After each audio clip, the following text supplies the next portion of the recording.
Beleza, sem problema. Então vamos lá. Então, na página 50, pessoal, nós vamos ver essa parte de colisões que vai associar a esses choques a quantidade de movimento dos corpos.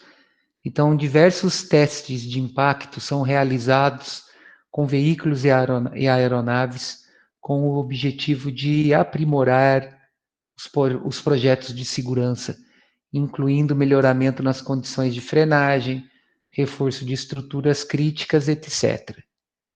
Em testes de impactos de grandes proporções, como os crash tests com aviões, objetiva-se ainda conter a explosão do combustível e evitar que grandes fragmentos sejam lançados, reduzindo assim o número de feridos e vítimas no entorno do acidente.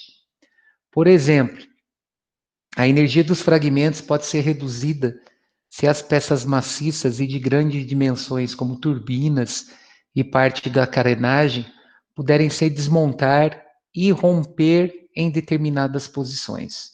Então, nós vamos ter uma sequência de fotos de uma colisão de um jato com uma parede de concreto e ele vai explicando passo a passo o que está acontecendo. Analisando a colisão do avião, observa na última fotografia, na apostila de vocês, lá são 4 fotos, eu não consegui colocar as 4 de uma vez, mas na próxima página nós vamos ter essa imagem. Então, analisando a colisão do avião, observe na última fotografia da colisão que a nuvem de destroços tem um formato semicircular.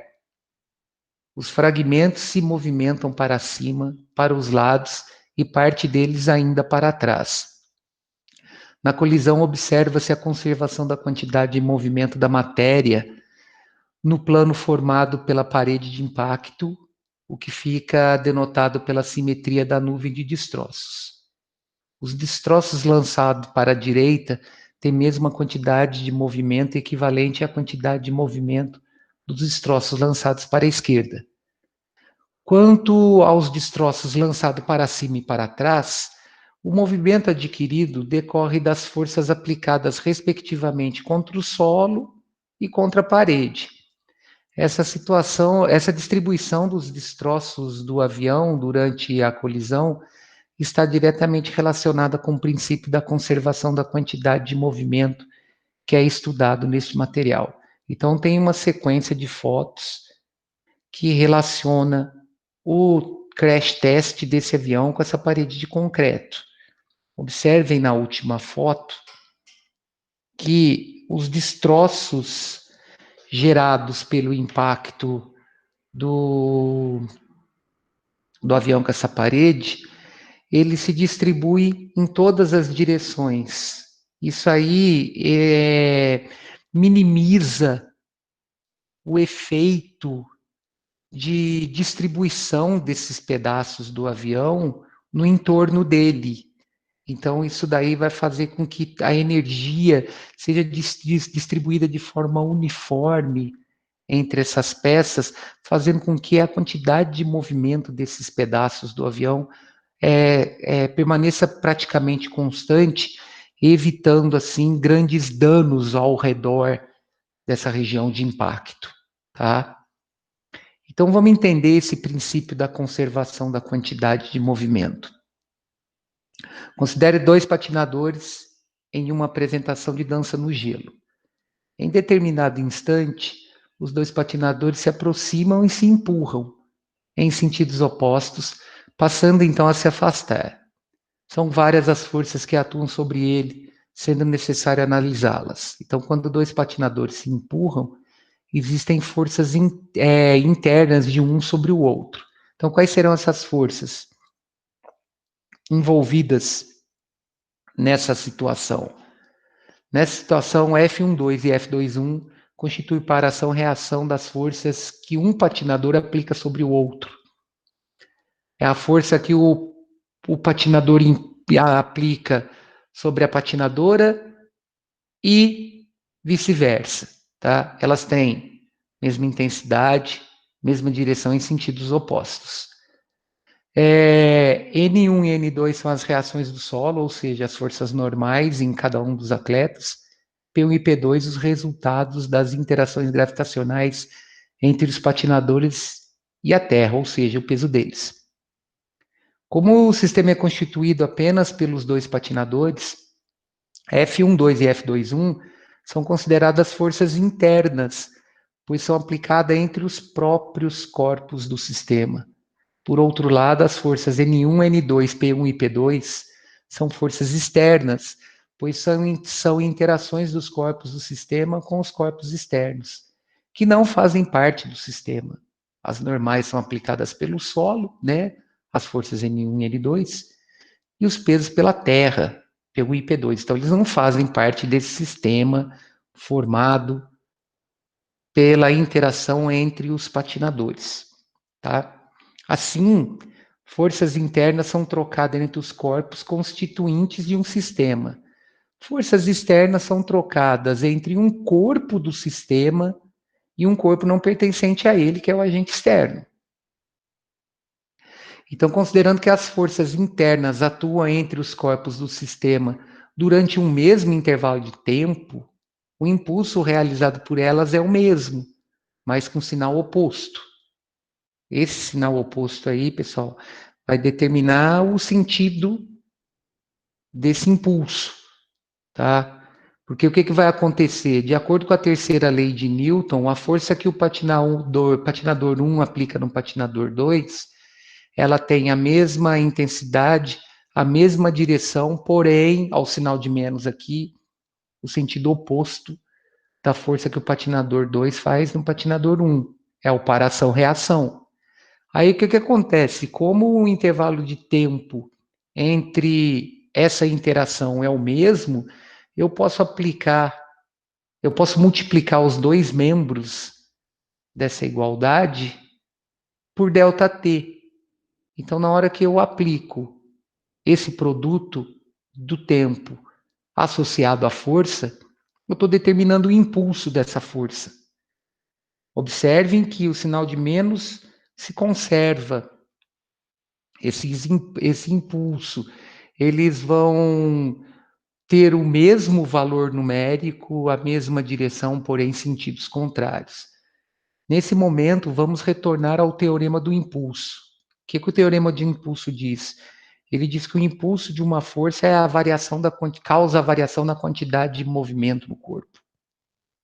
Então, quando dois corpos de um sistema interagem entre si, eles aplicam-se impulsos com módulos iguais, mas com sentidos opostos. E, como consequência, trocam quantidade de movimento.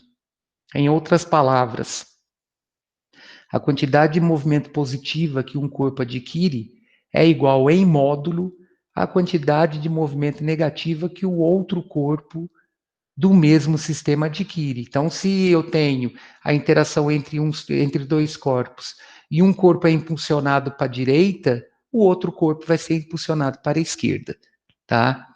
Então, em termos de grandezas vetoriais, o impulso gerado pelo patinador 1 no patinador 2 é o impulso gerado no patinador 2 sobre o patinador 1 com sentido oposto. É esse sinal de menos aqui. Isso ocasiona uma variação da quantidade de movimento do patinador 1 sobre o patinador 2, sendo igual à variação da quantidade de movimento do patinador 2 sobre o patinador 1, nesse sentido oposto. Então, antes da colisão, eu tenho uma quantidade de movimento inicial associada à massa do corpo A e à velocidade que ele possui. Esse corpo de massa A e velocidade VA está indo em direção a um corpo de massa MB, inicialmente em repouso. É isso que eu tenho representado nessa ilustração. Então, durante a colisão, ou seja, durante esse choque, esse contato do corpo A com o corpo B, vai ocorrer uma transferência de quantidade de movimento. Essa transferência na quantidade de movimento faz com que, numa situação final, ou seja, depois da colisão, os corpos adquirem quantidades de movimento associadas a essa colisão. Então, observem, após a colisão, pode acontecer, isso não é regra, tá? Pode acontecer da quantidade de movimento final estar associada à quantidade de movimento do corpo A final, que vai ser a massa dele que não muda, vezes essa velocidade V, a linha, que é a velocidade após a colisão, somada com a quantidade de movimento do corpo de massa MB, que é a massa dele multiplicada pela velocidade dele, VB' após a condição. Volto a repetir, isso não é regra. Pode acontecer a colisão entre dois corpos, de um corpo em movimento colidir com um corpo parado, e esse corpo que estava parado entrar em movimento e o que estava em movimento antes parar. Vai depender dos tipos de colisão que nós vamos estudar daqui a pouco. Então, em sistemas isolados, ou seja, sistemas que não que agentes externos não influenciam, a variação da quantidade de movimento é trocada somente entre os corpos internos, ou seja, os corpos constituintes do sistema, de modo que a quantidade de movimento total é conservada. Então, se essa quantidade de movimento total é conservada, isso significa que nós teremos uma quantidade de movimento inicial igual a uma quantidade de movimento no final, ou seja, a quantidade de movimento antes da colisão vai ser igual à quantidade de movimento após a colisão. O que acontece no intervalo relacionado à interação, ou seja, a colisão, não vai importar para a gente. O que vai importar é o que acontece antes e acontece depois, tá? O tempo de interação, ele não conta. Então, desse modo, a soma das quantidades de movimento trocadas por corpos de um sistema é nula, uma vez que são iguais em módulos, mas têm sentidos opostos. Assim, podemos concluir que a quantidade de movimento total de um sistema deve ser conservada. Logo, a quantidade de movimento inicial é sempre igual à quantidade de movimento final. Então, esse é o princípio da conservação da quantidade de movimento de um sistema, segundo o qual se define a quantidade de movimento do sistema, mantém-se constante durante o intervalo de tempo de um evento, ou seja, durante uma colisão, uma explosão, etc. Neste caso, essa quantidade de movimento vai se manter constante durante um intervalo de tempo em que esse evento está ocorrendo, se o impulso das forças externas a esse sistema for desprezível, tá? Então, a condição para a conservação da quantidade de movimento. A imagem a seguir representa um sistema físico composto de diversos corpos que, ao longo do tempo, interagem entre si por meio de colisões. Então, eu tenho uma quantidade de movimento inicial aqui, associada a esse sistema formada por esses 5 corpos de massa M1 até M5, associado às suas velocidades V1 até V5. Observe que cada corpo tem uma direção e um sentido determinado por essa velocidade, tá? Essa condição é válida somente, essa condição de conservação de quantidade de movimento, ela é válida somente caso o sistema não esteja sujeito a impulsos externos, o que ocorre para sistemas mecânicos isolados. Então, vamos deixar uma coisa clara aqui. Só ocorrerá conservação na quantidade de movimento de um sistema se esse sistema estiver isolado, ou seja, se ele estiver livre de impulsos externos, se as forças externas ao sistema não estiverem atuando nesse intervalo de tempo de interação, tá? Porque aqui o que tá mostrando aqui é isso, ó. Eu tenho uma quantidade de movimento inicial associada a essas massas, onde, após uma interação qualquer, dentro desse intervalo de tempo aqui, eu passei por uma condição final. Vamos observar que as direções das velocidades de cada corpo. Elas mudaram, tá? Houve troca na direção, então houve troca na velocidade, houve variação na velocidade, mas o que tem que ficar claro é que para que esse sistema seja um sistema que conserva a quantidade de movimento, forças externas não poderão atuar e esse somatório aqui dessas quantidades de movimento final, essa soma vetorial, tem que ser igual à soma vetorial da quantidade de movimento inicial. Ou seja, num sistema isolado, eu vou ter sempre a conservação dessa quantidade de movimento, logo a quantidade de movimento inicial vai ser sempre igual à quantidade de movimento final. O nosso estudo vai tratar só disso. Eu vou estar livre de agentes externos. Então, em sistemas isolados, a quantidade de movimento se mantém constante. Até aqui algum problema? Tudo tranquilo? Qualquer coisa, se não tiver entendido alguma coisa que eu falei, ou se tiver de repente cortado por causa de sinal de internet, me comunica, tá? Que eu volto no slide. Eu só vou pegar o nome de vocês aqui para eu poder continuar com essa teoria.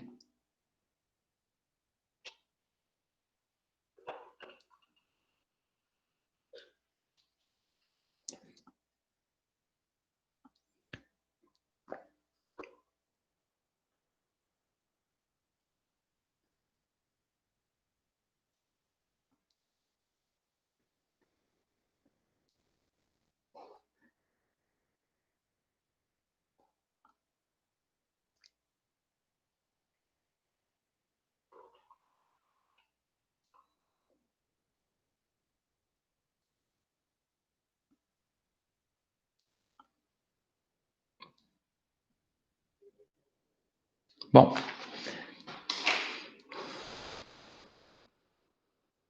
vamos lá então.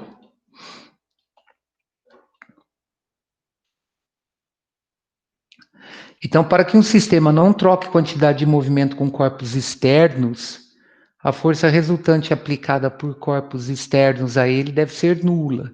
Então, no caso dos patinadores lá, ó, na situação dos patinadores, isso ocorre somente pela desconsideração das forças de atrito e arrasto, uma vez que as forças peso normal são equilibradas.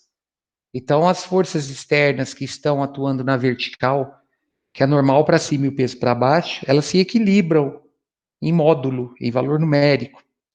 Como elas têm mesma direção em sentido contrário, a resultante entre elas é nula. Porém, qualquer força relacionada a atrito e resistência do ar, por exemplo, é força causada por agente externo. Então, até isso eu tenho que desprezar para ter um sistema isolado. No caso, eu tenho dois patinadores que estão deslizando sobre uma superfície praticamente lisa com patins com rodinha. Então, esse atrito de rolamento, ele pode ser considerado desprezado. Ou, se no caso for uma pista de patinação no gelo, o contato do patins, daquela lâmina do patins, com a superfície de gelo, que pode ser considerada de atrito desprezível, também anula o efeito desse atrito, tá? Então, a condição para eu ter conservação na quantidade de movimento é desprezar todas as forças causadas por agentes externos, ou seja, a resultante delas tem que dar sempre igual a zero. Todavia, em sistemas reais, não pode se desconsiderar inadvertidamente as forças de atrito e resistência do ar. Nesses casos, é preciso verificar se a conservação da quantidade de movimento continua válida. Então, em eventos em que as interações entre os corpos ocorrem muito rapidamente, como em colisões, explosões, empurrões, etc., o intervalo de tempo ΔT do evento é muito pequeno. Como o impulso externo depende do intervalo de tempo, ele pode ser reduzido e, portanto, desprezado. Então, se for um evento que ocorre na condição do tempo tendendo a zero, como para eu calcular o impulso, eu multiplico a força por esse intervalo de tempo, então se esse intervalo de tempo tende a zero, esse impulso também vai tender a zero. Nesses casos, a conservação da quantidade de movimento continua válida. Em termos práticos, no caso de um acidente entre dois automóveis, por exemplo, o impulso provocado pela força de atrito durante a colisão é desprezível, pois o intervalo de tempo é muito pequeno. Sendo assim, o atrito pouco altera a quantidade de movimento do sistema em questão, que por esse motivo pode ser considerado isolado. Então, nas explosões de fogos de artifício, a quantidade de movimento do sistema permanece constante, porque o evento ocorre em um pequeno intervalo de tempo, tá? Qual que é o evento? É essa explosão. É o espalhamento dessas partículas em todas as direções. No momento da explosão, o intervalo de tempo aqui no meio, né, no ponto central dessa explosão, é muito pequeno na hora que ocorre esse espalhamento das partículas. Então, o agente externo, o impulso do agente externo pode ser considerado desprezado. Eu vou ter a quantidade de movimento antes da explosão, que é o corpo aqui, formado por todas as suas partículas unidas, e a quantidade de movimento final relacionada a cada partícula em movimento. O somatório de todas essas partículas formadas à explosão, quando está livre de agente externo, tem que ser igual à quantidade de movimento inicial. Tá? Então, por exemplo, se eu tenho um corpo que antes da explosão se encontra em repouso, e o sistema é conservativo, o somatório de todas essas partículas que se fragmentam, cada uma tendo uma massa determinada e velocidade com sua determinada direção e sentido, o somatório de todas essas partículas tem que dar um resultado zero também, tá? Bom, então para a gente entender como nós iremos determinar esses choques, os tipos de choques que vão ocorrer numa condição de aproximação, numa condição de interação e possível afastamento, a gente tem que entender o que é um coeficiente de restituição. Então, antes de dois corpos sofrerem uma colisão, obviamente eles precisam se aproximar. Portanto, para compreender uma colisão, é essencial calcular com que rapidez isso ocorre. Imagine duas pequenas esferas se movimentando em sentidos contrários. A esfera A tem velocidade de 5 metros por segundo. Então, na figura, eu tenho a esfera A se movimentando com a velocidade de 5 metros por segundo para a direita, e eu tenho uma esfera B movimentando com uma velocidade de 2 metros por segundo para a esquerda. O sinal de menos aqui é a orientação, tá? Ela está movimentando no sentido contrário da trajetória. Então, isso é para indicar o sentido que ela está deslocando. Então, os corpos eles se aproximam com velocidade relativa. Então, vamos entender como é que eu chego nessa velocidade relativa.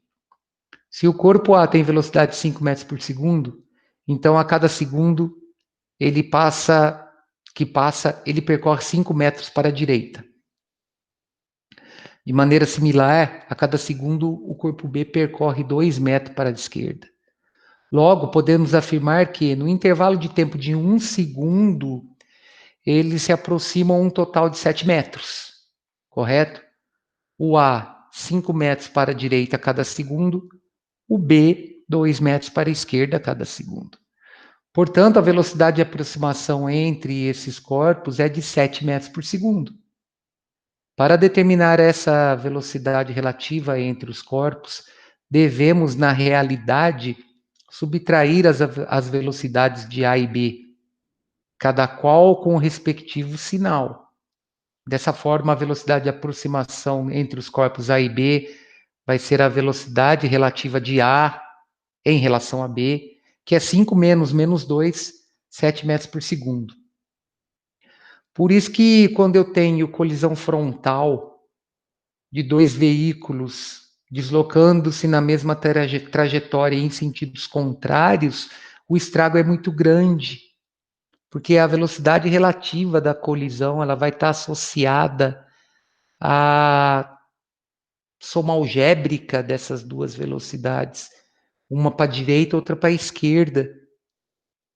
No final, eu estou aumentando a velocidade no contato, né? Então, se eu pego, por exemplo, um carro a 70 km por hora, que colide de frente com um outro veículo vindo no sentido contrário a 80, no momento da colisão, a velocidade é de 150.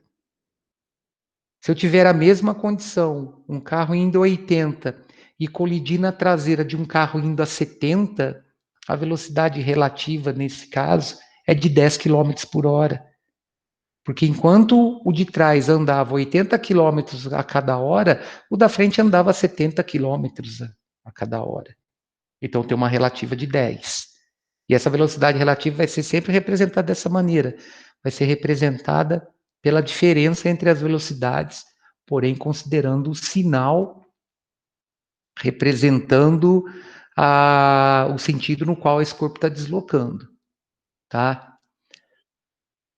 Então observem, assim antes do choque, os corpos A e B se aproximam com uma velocidade relativa que é chamada velocidade relativa de aproximação, que pode ser obtida subtraindo a velocidade do corpo A do corpo B, considerando seu respectivo sinal.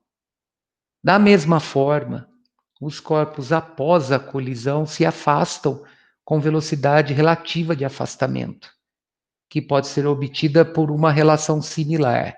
Aí, na velocidade relativa de afastamento, o que vai acontecer? Vamos supor que o corpo que está deslocando para a direita colide com o corpo que está se deslocando para a esquerda. Após a colisão, o que estava deslocando para a direita passa a deslocar para a esquerda e o que estava deslocando para a esquerda passa a se deslocar para a direita. É a relação que eu tenho aqui. VB' menos VA'. Eu continuo tendo uma diferença na velocidade relativa.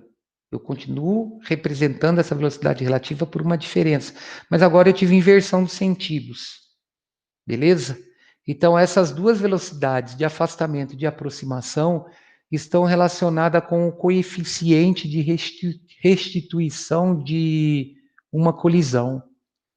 Esse coeficiente reflete, ainda que de maneira indireta, a perda de energia cinética do sistema e está relacionado com a restituição do formato dos corpos após deformarem-se na colisão. Eu vou voltar ao slide aqui, eu pulei de propósito, só para a gente poder entender o que está acontecendo nessa imagem.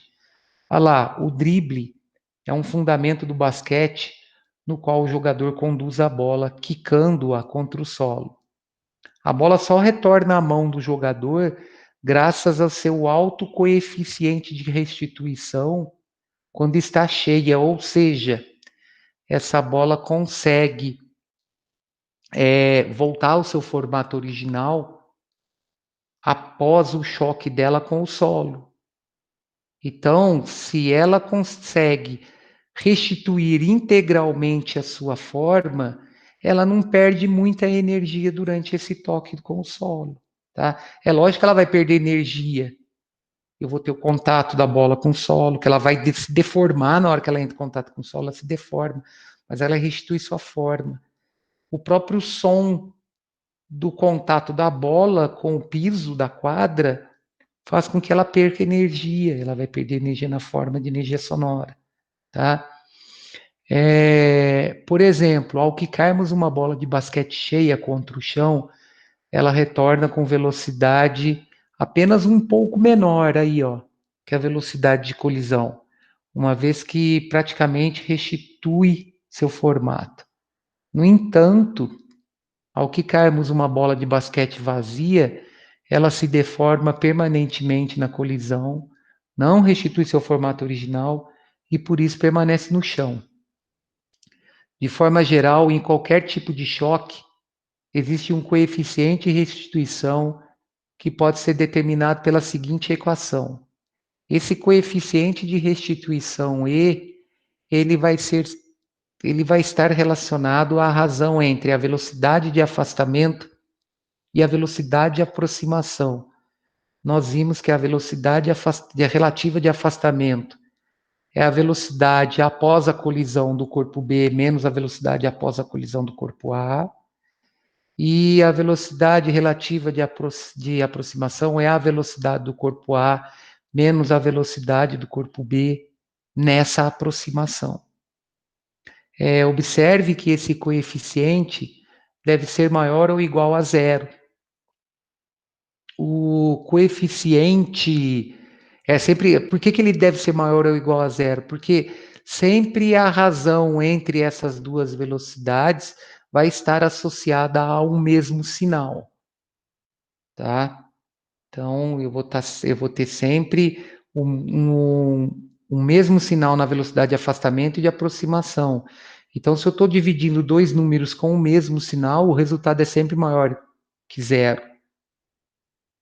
Beleza? Ou, no caso, poderia ser igual a zero se, após a colisão, a velocidade relativa de afastamento é zero. Então, se acontecer, por exemplo, desses dois corpos aqui, após a colisão, se afastarem com a mesma velocidade, eu vou ter uma velocidade relativa de afastamento nula. Ou, se bater e parar, eu vou ter uma velocidade de afastamento nula. Então, o coeficiente é igual a zero quando as velocidades finais VB' e VA' são iguais, o que significa que os corpos, após a colisão, passaram a se movimentar juntos. Além disso, o coeficiente de restituição elástica deve ser menor ou igual a 1, o que ocorre quando a velocidade de afastamento é igual à velocidade de aproximação. No caso, pessoal, a velocidade de afastamento aqui, o resultado aqui no meu numerador, ele pode ser no máximo igual ao resultado do meu denominador. Ele não pode ser maior, tá? Porque durante o choque eu vou ter perda de energia associada ao som, à deformação causada no corpo. Então, eu tenho que ter uma perda de energia aí para poder ter um princípio de conservação de energia no final.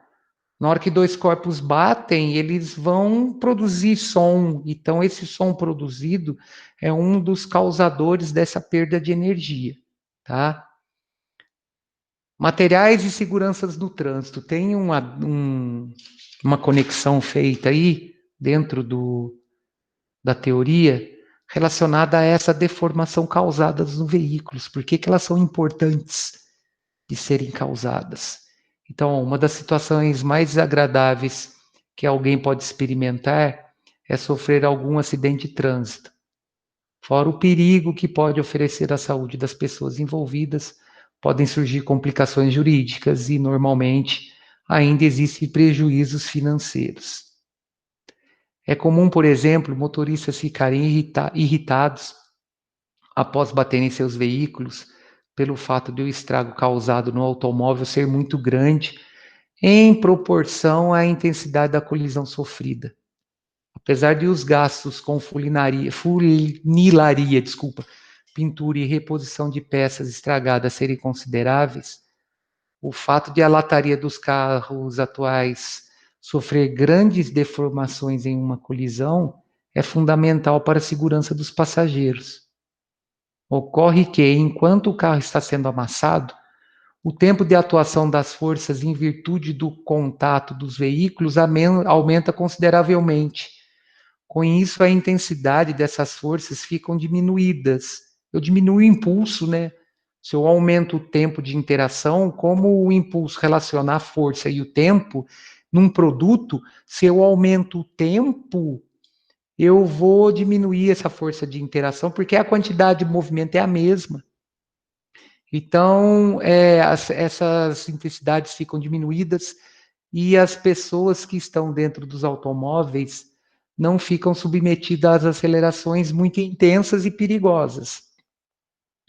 Antigamente, como as latarias dos carros eram muito rígidas, elas pouco se deformavam nas colisões. Isso fazia com que o tempo de contato entre os automóveis fosse muito pequeno, mas as forças decorrentes da batida fossem de grande intensidade. Assim, mesmo em acidentes ocorridos em baixa velocidades, surgiam vítimas gravemente feridas ou fatais. A aplicação dos conhecimentos físicos da dinâmica e o desenvolvimento de novos materiais possibilitaram a criação de carros mais seguros. Quer ver? Tem um GIF que eu coloquei aqui, num teste de colisão entre dois carros da mesma marca, dois Chevrolet Malibu. Só que um é 2009 e o outro é 1959. Olha o estrago no 59, na pessoa que está dentro do 59. Quer ver? Ó, observem o seguinte. Vai pegar uma imagem de lado, olha essa imagem. Observe que a lataria do 59 ela não deforma muito, então o tempo da interação ele é um tempo pequeno, tempo de interação de contato. Até a lataria não deformou, ela não absorveu a energia do impacto.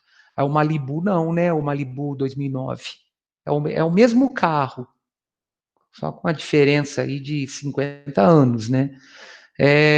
A lataria do Malibu 2009, ela, além de deformar bastante, tem o para-choque solta lá, ó. O para-choque soltou. Então, o fato do para-choque soltar absorve a energia, essa energia não é transferida para dentro do veículo, e tem o airbag, que vai absorver essa energia também.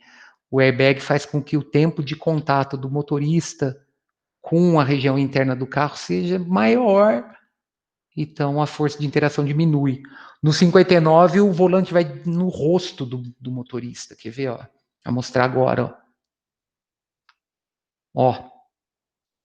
Então, esse cara que estava nesse Malibu 59 aí sofreu danos altíssimos. Tá?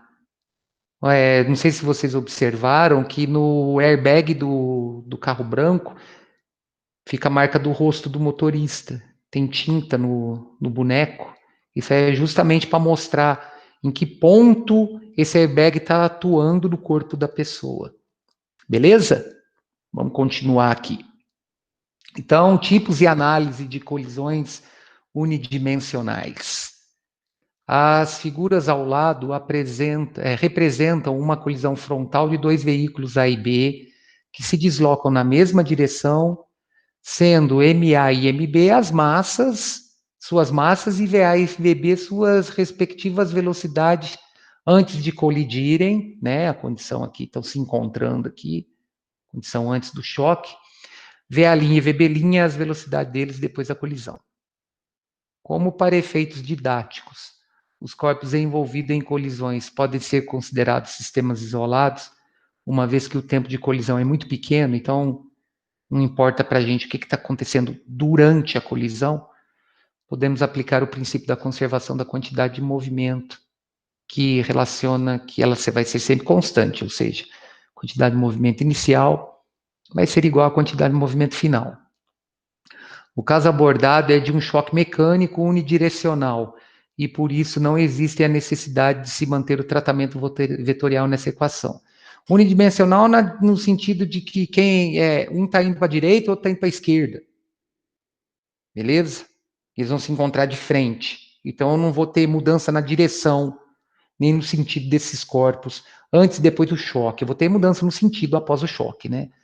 Então, não vai existir a necessidade de se manter tratamento vetorial para essa equação. Então, eu posso dar um tratamento escalar. Substituindo os dados dos veículos que colidiram, ela pode ser reescrita da seguinte forma.